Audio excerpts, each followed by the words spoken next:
Welcome to the Kindness Project, the podcast designed to share stories of kindness and share how kindness can make positive change in our world, one small act at a time. On this week's episode of the Kindness Project, we talk about dating shows, food, and we have part one of our interview with Stephen Donavan from Hornchurch Round Table. Welcome to the Kindness Project. I'm joined by a man who we're about to incriminate and a girl who is already incriminated. It's Charlotte and Russ. How we do, chaps? I'm feeling persecuted. Are you feeling incriminated or persecuted? No, persecuted. All right, interesting. How are you feeling? Persecuted, incriminated? I don't know what I've done. You've just been a bit of a legend. That's an what you've done. arrestable offence? Yes. Yes. Being a legend is arrestable. And Russ, let me start with my compliments. You are a legend, but in a few weeks ago on the podcast, you mentioned a little phrase, right? We thought was genius. We thought was original genius. Original genius. It's a TV show. Now, is it? Yeah. Did you steal it from a TV show? I did. A TV show I watched and tried some of the recipes. Now, you didn't mention that on the previous podcast, did you? I wasn't asked. No. Right, okay. But we said, Russ, that was genius. And you went, yeah, cheers, mate. No worries. That's fine. Now, if you don't know what we're talking about, listeners, we are talking about the phrase... Living on the veg. Living on the veg. Now, living on the veg, we were talking about living on the edge. And then Russ just absolutely at the right time with the perfect timing turned around and said, talking of living on the edge, I've been living on the veg. I don't know. I don't see what the problem is then. Which one? You stole it. That's the problem. Well, Not Original was a brilliant segue. And there's... Yeah. I mean, it was a brilliant segue, but it would have been better if it was yours, Russ. Sorry, it's like any phrase. Yeah, I mean, I get the fact that any phrase isn't like always 100% original. Isn't there that thing that there's like an online library? And if you go, it's basically all words randomized. And if you go into it, you can find anything and everything. And there's one thing that's like the exact Well, I mean, script or something. But there is a phrase. There is a phrase. If you put 100 monkeys on 100 typewriters in a room, and left them for an infinite amount of time, one of those monkeys is going to write Hamlet. Well, that's a production meeting at ITV, isn't it? Yeah, that's how they make their game shows. That's how production works over at Channel 5. Channel 5. Every time they make a documentary at Channel 5, they just put 100 monkeys in a room. That's it. Every time they make a game show, like a dating show on Channel 4, they just put 100 monkeys in a room. Exactly. Sometimes they get it right, like Naked Attraction. First dates. Naked Attraction. And sometimes they get it wrong. Like Naked Attraction. First dates is great. What's your own personal opinion on Naked Attraction, Russ? I watch Naked Attraction. Oh, like it. Of an evening. It just every evening? No, it's on quite late, so... I wouldn't know. Anyway, what bits do you like on Naked Attraction, Russ? There aren't any bits on Naked Attraction anymore. They now put emojis over them. Do they? Yeah. You know what baffles me about it, though? Go on. People have got the front to go on there and do it. And the backs. They got all the bits. They got all the bits on Naked Attraction. Imagine dating like that, though. And thinking it's going to be successful. I mean, all of these shows, there isn't the most pure dating show ever, and it was like the best. Don't say Blind Date. Oh, Blind Date. Loved a bit of Blind Date when I was a kid. Just 3 questions, comedy answers. You got to pick somebody. You go on a date. 80% of the time, you don't get on. You just come on and tell them about it at the end. And it's It's like simplicity. And people keep their clothes on. It's like Take Me Out. Remember Take Me Out? Yeah. With the I didn't watch that one. That was Helen McGuinness. That's him. McGuinness, yeah. And like most of the time they didn't end up together. In fact, I think there was several where like they broke up with the person they got with on the show And went with somebody else. someone Well, else. that's like that. That's like that Naked Attraction, though. Go on. You see them 3 weeks later, and they're like at loggerheads. Yeah. Well, why have you bothered? Yeah, I mean, And I then think if you're going to start a relationship, showing somebody your bits on within the first second of getting to know you probably isn't the better starting point. But on that, Better off having a conversation, isn't it? on that Take Me Out, at least you get a holiday in with it. Exactly. Yeah, But you at don't least you even get get that. holiday. You don't even get a free lunch.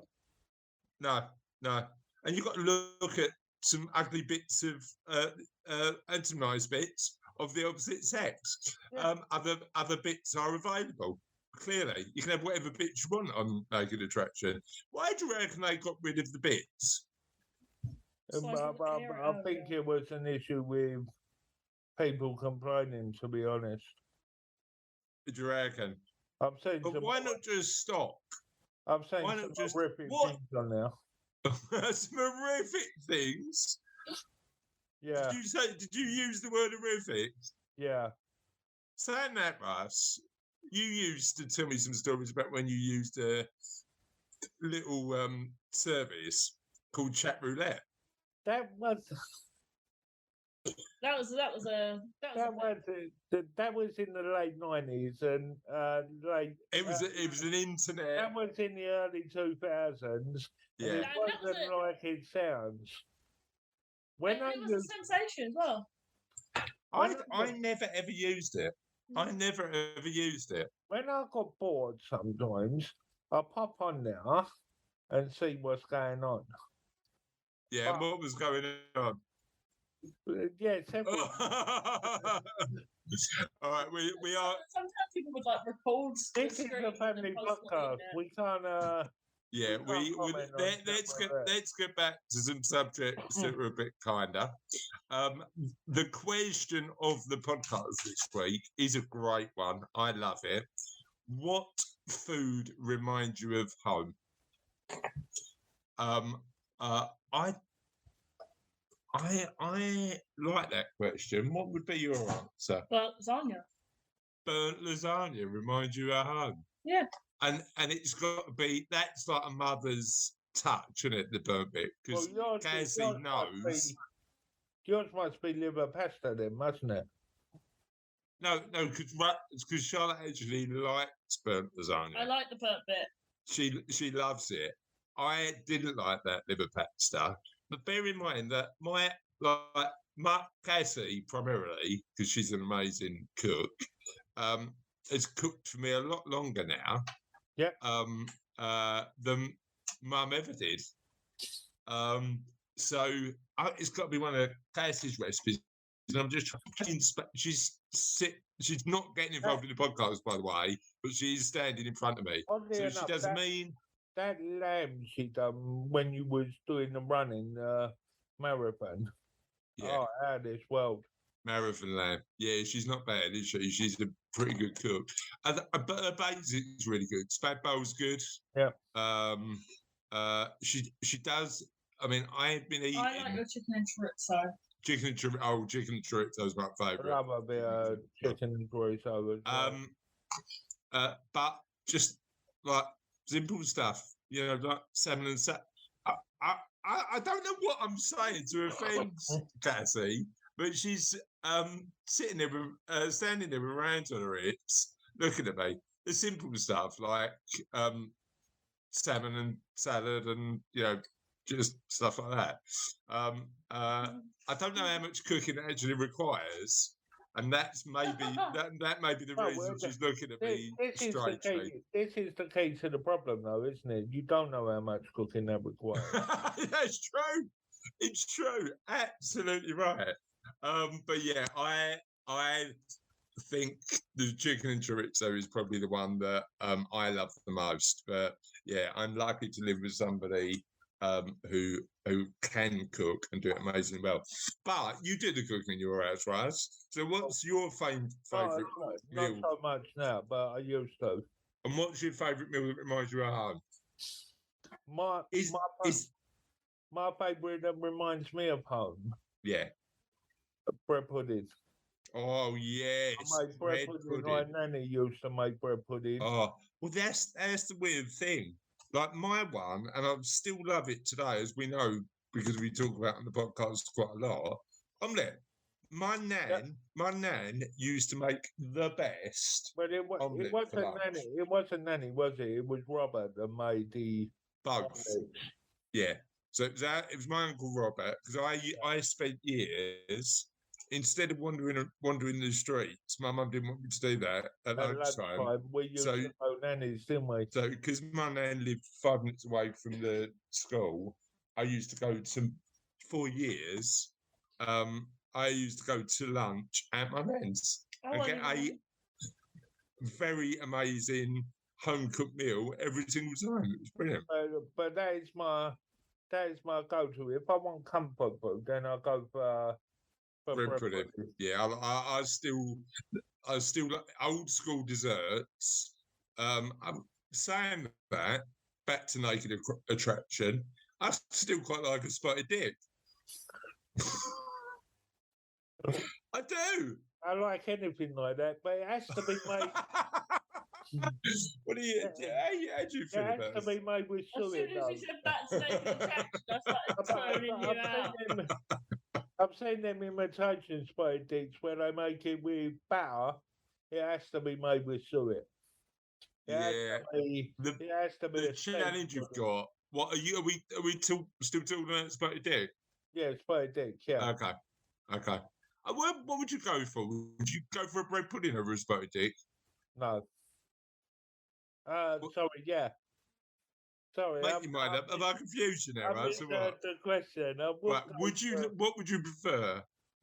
A bread pudding or a spotted dick? Bread pudding. Every day of the week. Are you eating bread pudding every day of the week? No. No. Okay, fair enough. So, Charlotte, tell us a little bit about the desserts you like. Desserts, cheesecake. Cheesecake has got to be my favourite. I love cheesecake. Cheesecake is good. Baked or chilled? Baked or chilled. What's a baked cheesecake? It's a New York style. It's a New York style cheesecake. You have it cold, don't you? Yeah, you have it cold, but it's baked instead of chilled. Oh. You know what I've never had food-wise? A proper, and this is on my list to do at some point, a proper Chicago pizza. Deep dish. Apparently it's more like a pie than a pizza. But Chicago pizza is definitely on my list. I've only recently found pizza, so... Yeah, you never eat pizza, do you? Have you started to eat pizza? Only recently. I started eating it at home just prior to you taking me pizza at Stratford. Pizza Express. Yeah. Other pizza establishments are available. Pizza Hut, Pizza Express, Fat Pizza. I'll only eat it if it's Domino's. If it's got mozzarella, because I don't know if you remember, I didn't eat cheese either. But I eat mozzarella now. Fair enough. Yeah, pizza is all good. So, listeners, we would love to hear from you about what food reminds you of home, and you can get in touch with us in the following ways. Do you want to talk about We're at Hogger. Sorry, it's warm right now. We're at Our Kindness on Facebook. We're the Kindness Project. If you type the Kindness Project podcast into the search bar, Google, Bing, Yahoo.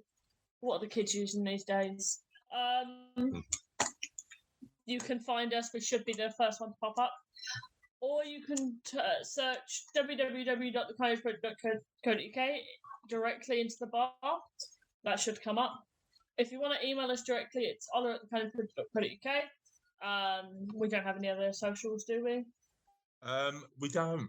That is all we've got. And now what we're going to do is move on to a little bit of kindness. Oh, right. No, before we do that, what I want to do is talk about the amazing news about the Kindness Project book. Now, for years, we've been interviewing people about, the amazing stuff they do in the world. And what I thought might be a really nice thing to do is write a book about our experiences recording the Kindness Project, talking about acts of kindness, and in particular, talking about the elements I've learned to allow us to be a little bit kinder. What I've learned from some of the amazing people I've been lucky enough to interview over the past few years, and it contains lessons from the likes of Bernadette Russell, who's an amazing lady. My mate Andy, who funny enough, I was on his radio show today, and we were talking about the Kindness Project and the potential book. Loads of people, all with unique insights into being a bit kinder. I'm really excited about sharing the book. It's written, it's nearly edited, and it will be coming out in October. And I'm super excited about sharing everything with you and certainly getting the book out there to promote and publish and get it all done. Now, Russ, very kind, has set us up a little landing page, haven't you? And if you go on that landing page, sign up so that you are one of the first individuals on the planet to get the Kindness Project book. But not only that, what these individuals are doing is, and we hope listeners, this is going to be you, is getting some free gifts. So if you sign up to hear more about the book when it comes out, we'll be in October, but you'll get the first nod on when that's going to be. As soon as it comes out, you're going to get some free stuff. Now, we're just at this process working out the bunch of free stuff it's going to be. You'll definitely get a super exclusive episode of the Kindness Project that nobody else in the world will get sent. You'll get exclusive things like that. And we are currently building the list of stuff we want to give away to you simply for going to this website. Now, can you let us know what the website is, Russ? Yeah, it's www.thekindnessproject.co.uk. Select the book on the main menu, and you can sign up right at the bottom of the landing page. Fab. Okay, well, that's what you need to do. So go to book, sign up on the landing page, and we would absolutely adore to send you some free stuff and get you a copy of the book when it comes out. On that note, let's share a little bit of kindness by doing the next part of the show, which is Kindness news. And this is teen finds woman's purse and is rewarded with $17,000 after he delivers it to her door. A 17-year-old teen in San Diego returned a purse left in a grocery store parking lot, and although he expected nothing in return, hundreds of strangers have offered him a big reward. Adrian Rodriguez found the green handbag in the Ralph's parking lot in Chula Vista, California 2 weeks ago. Instead of bringing it inside the store, he decided to deliver it himself to the woman's front door. Although the owner, Elena Martin, wasn't there, the purse was left with the roommate, and the home surveillance video was used to track down the high school graduate to show him some love. I looked into the Ring camera and I was like, oh my god, he's such a young kid, recalls Melina Marquez. We need to find him and just give him a little piece of gratitude. She and Martin posted the striking image on social media and found the young man who returned the bag, which contained $20 and a wallet full of credit cards. My mum always told me since I was little to always do the right thing when nobody's around, Adrian told NBC News. I didn't expect nothing back, honestly. If someone found my stuff, I want them to bring it back to me, said the humble youth. But the good news didn't stop there. Marquez organised a GoFundMe campaign as a way for friends and new admirers to reward Adrian's honesty. 764 donors sent money that totaled over $17,000. Every parent right now hopes that their children grow up to be just like this young gentleman. Yeah, love that. Scroll past before I can No, that was the end of the article. That was on my line. I want to Yeah, tell you. it said watch this video, but we're not going to play that on the show, are we? They do. So that was amazing. And you know what? I know that technology can get a rightfully sometimes harsh time because of the impact it has on the world. But there are elements where you turn around and go, if used positively, particularly to promote positive behaviour, the technology is amazing. Like GoFundMe allows you to support any cause in the world where what you think deserves it. And certainly Adrian and the great work he's done, for me, definitely deserves it. So well done, Adrian. That $17,000 that people have donated certainly is pretty amazing. Now, I've got a really special interview coming up this week. It's with a mate of mine, actually, a guy called Steve Donavan. Now, we know a lot of Steves, don't we? We do. We have a system for Steve names. Right, and I think we've spoken about it on the podcast before. Yeah. But we know a lot of Steves. I realised I've missed a Steve that I know. Yeah. Because I was in one of my favourite places in the world, in London, Four Quarters, which is a bar, which is effectively just full of 80s arcade games in Hackney Wick. And I saw my mate Steve in there. It's Steve Hennessy. Hello, Steve, if you're listening. And it's a bit of a dude, So Steve. which one of the Steves on the categorisation is Steve Donavan? Steve Donavan. Remind me of what we call the Steves. Well, you got. It's not the Steve from the gym. It's not Steve from the fam. It's not the Steve from the chat. It's not Steve from the chat. It's not the Steve from the chat.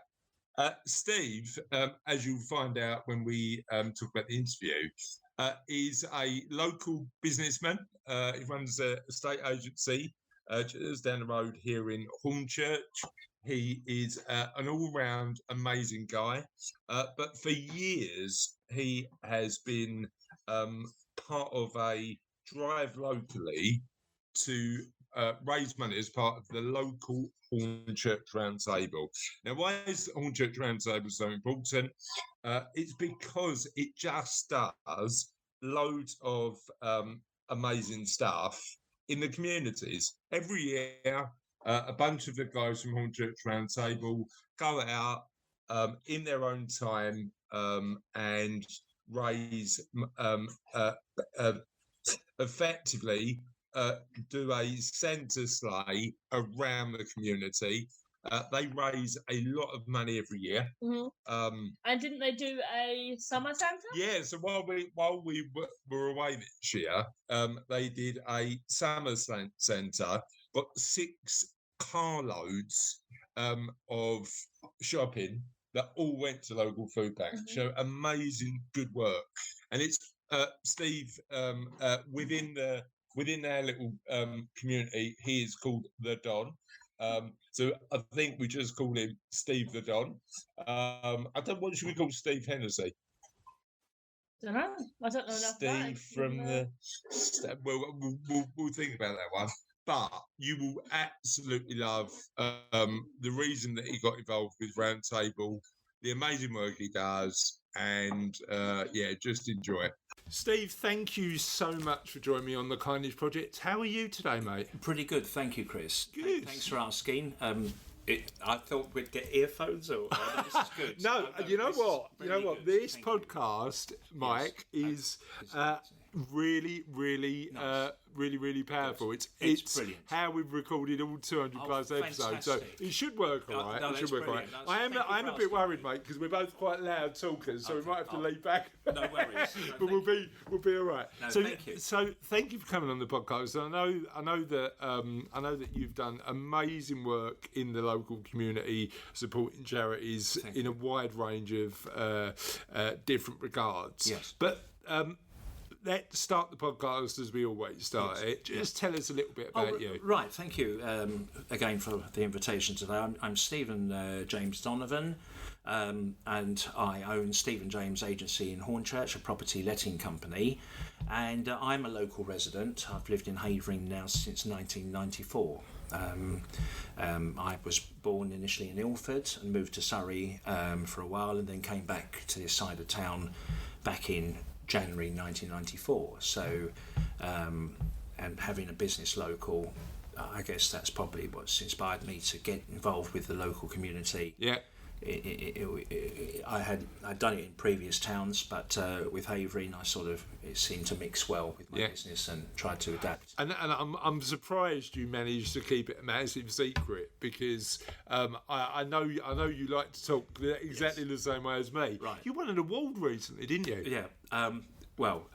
It was recognised by Havering Council. I'm very pleased to say our local councillor put me forward over 2.5 years ago, for the Havering Mayor's Award for Community to the Service of Havering. Okay. And I got a letter just before the start of COVID to announce I was a recipient of that award. How many people were up for that award? I believe 25 to 30 in the district received the awards, but the ceremony had to be put back for initially a year, which led on to 2 years. Yeah. So for 2 years, we couldn't go to the ceremony. But I was more than happy to call the council, so I'll be happy to receive any certificate in due course. But they said I had to wait and keep it to myself. You know what? For over 2 years, which I You did. I You had managed. to. I did. I managed kept it to myself and obviously my media work, my wife and family. But it was a lovely ceremony, and we've got the awards done just before Christmas, and many lovely people, the local residents of Havering, with the mayor of that preceding year. With the Deputy Lieutenant of Havering, or the Queen's Lieutenant of Havering was there as well, with the Mayor and previous mayors. Yeah. And the award ceremony went through, and it was very well organised. Amazing. And it's nice to be recognised by your district and borough council. Yeah. That the efforts. I mean, I can tell you what it was for. I can expand on that. What it was for, please do. No, it was for service to the town. And over 25 years, lots of local schools, part of the courses on their last final year or two is to obtain work experience. And we get 2 or 3 children from all the schools in Havering, a complete mix of schools through an agency. We don't know anything about the child. We just get a call from the head or the head of the year, and they reach out to us and ask if we can take a child on for a week or 2 work experience. So, to support them and give them an idea of a working frame. You know what I think, and we've done it here at Savello a decent amount, giving kids a start and giving kids an opportunity to see what the working world is like is a really sort of positive and forward-thinking thing to do. And I love that. Yeah. I mean, I'm surprised actually, Steve, because I thought you got that award for the amazing stuff you do with charity. Yes, and that was part of it. Right. But that was one strand. There was 3 strands. Secondly was the charitable side. And all the other charities that I've helped in Havering over the years.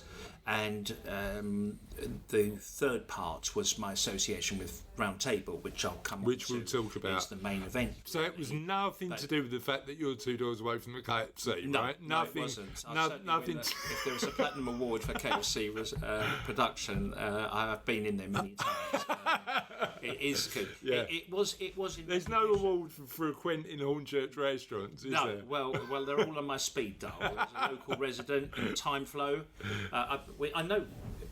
I've linked to the local town, so that helps. But yeah, the award was in recognition of the charitable side, the goodwill with the children that come through and help our tomorrow's doctors, lawyers, accountants, drivers, whatever, find some of their skills and play to their strengths and give them confidence. So I think the interesting thing for me is that element of you haven't got to do stuff. You want to give back to the community. What is it when you get out of bed in the morning that makes you think, you know what, I really should do this? Well, it's like, as I said, the third final thing on the award was the group network that I set up 6 years ago to get public, professional and local residents together for a network circle.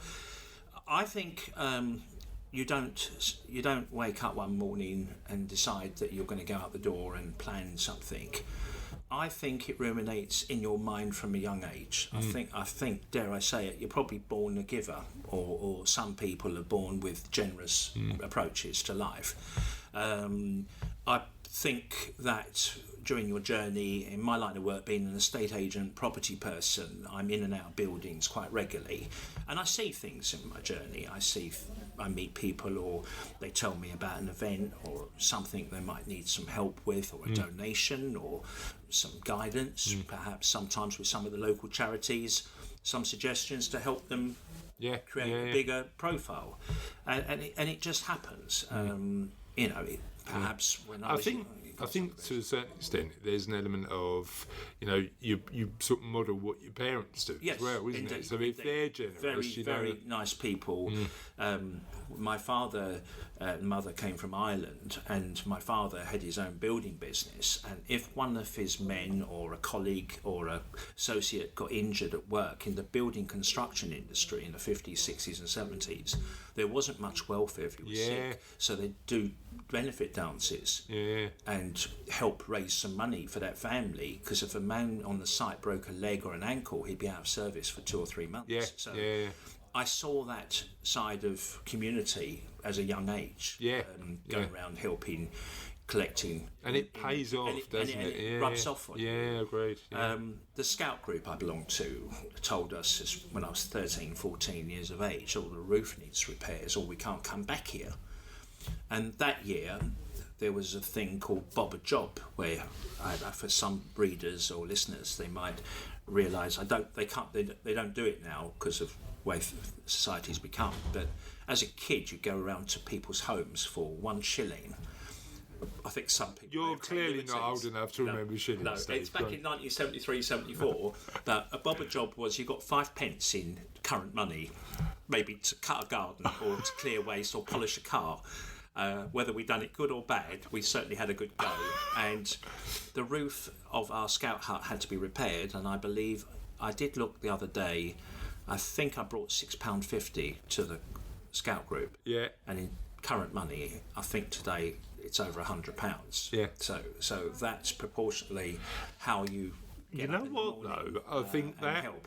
I think that the interesting thing for me is that element of. There's and funny enough, one of our previous guests is raising money, helping her son raise money to go on the World Scout Jamboree in South Korea. Yes, and that's a brilliant idea. We were helping them raise money for that. And what I found about that was really interesting is the fact that Oliver, who's the boy who needs to raise the money, has to be very entrepreneurial in some of the ideas to raise that money. So he was, selling cakes and building offering services. Yes. Do you think part of that is the reason you run a business today? Like, just or was it you'd seen your dad do it, or what? No, I was proud of what my father and mother instilled into us with good work ethic, and I always wanted to make my parents proud. Yep. And having my own business. I work for corporations and perhaps took the best of what I saw and the worst and tried to formalise it into what I was hoping to see in my line of work, service, which is what we're about. In anywhere we go, it's always service in any product like yours, in financial services or mine and property, moving people around, helping with repairs. Yeah. And if you come from a starting point where you want to help, it helps, doesn't it? Yeah. If you're trying to extend help and service, then that goes naturally, like we'd like. Yeah. But I think, in answer to your initial question, I think it's in you. I don't think it needs to, when you're doing your journey and you're meeting people, you just see things and you just try to help people. Do you think it's in everybody? Do you think everybody's got the opportunity to? Okay. No, I think society certainly. I certainly saw a lot of selfishness at times in, even with COVID. I think there's a lot of people that really scaled up and really did a lot. I think some people are not willing to offer the service or friendship or help. I think there is still a selfish society. Okay, interesting. In some, not across the board. I just feel that sometimes I see it where there's not goodwill. Knock on your neighbour's door, perhaps go and pick up a pint of milk or a loaf of bread or a jar of coffee. Certainly during lockdown, some of my friends were stuck and they needed a bit of assistance. So you helped out. Did a bit, where necessary. Dropping off some groceries, or if there was some eggs or cakes available with the bakers, I'd pick them up for them. But it really is. You know what, Steve? I think sometimes, and again, I live my life through a bit of an optimistic bubble, but I think just giving back a bit makes you feel better as well, doesn't it? It does. It's not done for selfish reasons. It's not done that if I help you, you're going to help me. Yeah. It's done with an open heart, goodwill. I think by working under high pressure that I do, probably this giving back or helping or community relieve some of the pressure. Seeing someone that might need some equipment or some help, or try to raise some money for them, or service, can make a big difference to their 100%. lives. It is about the goodwill offered. So that's part one of our interview with Steve. Hopefully you enjoyed that. And we are going to the last part of the podcast. Tis the end of another podcast, but the end is never the end, because the end is always the beginning of something entirely new. And it's always last week's question of the podcast this week. And last week's question of the podcast was, how did you spend your last birthday? Roberta White said, went to my favourite place for a meal, Andreas. Now, if you don't know, Roberta White isn't only a podcast listener, she's also my mother-in-law. And Andreas, unlimited calamari, home of unlimited. It's not actually unlimited. We just get it just feels like. Well, it feels like unlimited because we just order unlimited, but we'll talk about that on a future podcast.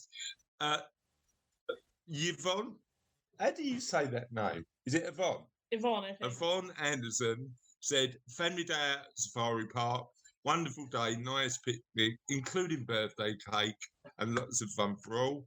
Eve Keith said, I had spent it in Mexico with my daughter, first holiday in 3 years and first holiday post-divorce, was lovely. And on her birthday, she went to a water park.